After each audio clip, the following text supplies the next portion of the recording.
कहानी बागबान का वादा। एक शांत पहाड़ी कस्बा जहां एक मंदिर के पीछे फैला था सुंदर सा बाग।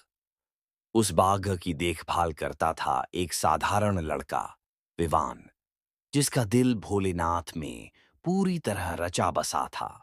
उसकी दो सहेलियां, सानवी, चंचल, हंसमुख और आर्या, गंभीर, समझदार, तीनों बचपन से साथ।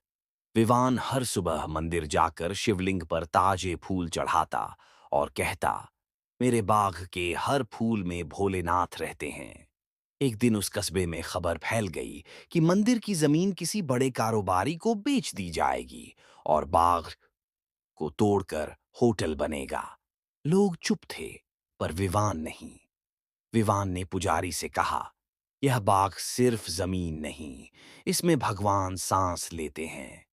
पुजारी ने दुख से कहा, बेटा, अब कुछ नहीं हो सकता। विवान अकेला रात को शिवलिंग के सामने बैठा रोया।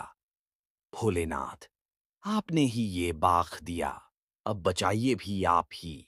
आंसू गिरते ही दीपक की लौ अचानक तेज चमकी और मंदिर की घंटी अपने आप बज उठी। विवान ने महसूस किया जैसे कोई पीछे खड़ा हो। वह डरकर मुड़ा, कोई नहीं। अगली सुबह गांव में हड़कंप। राज्य मंत्री खुद मंदिर आए और बोले, किसने कहा कि ये जमीन बेची गई? रिकॉर्ड चेक किया है। Complete यह task जमीन तो has been भोलेनाथ के served. नाम दर्ज है। इसे कोई नहीं छू अतः सकता। सभी दंग।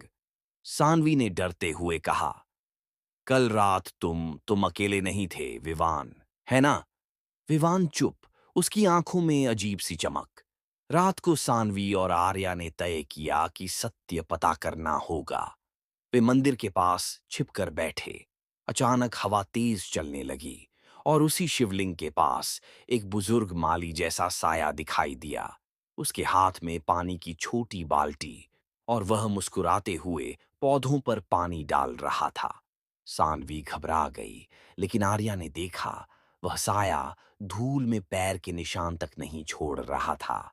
विवान मंदिर से बाहर आया और सीधे उस साये से बोला, आपका वादा निभ गया। बाग से या सुरक्षित है। वह साया हल्का सा सिर हिलाए और हवा में गायब।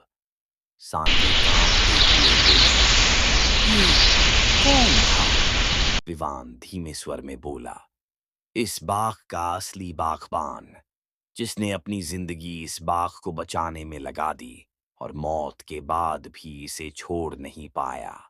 आर्या ने पूछा, और तुम उसे कैसे जानते हो? विवान ने बस मुस्कुराकर आसमान की ओर देखा, क्योंकि मैं भी उसका भक्त हूं और उसका वादा था, जब तक विवान है, बाग या बचा रहेगा। द एंड या बिगिनिंग। अब बाग सुरक्षित है, पर वह अदृश्य बागबान अभी भी वहीं है, शायद अगले खतरे का इंतजार करता हुआ।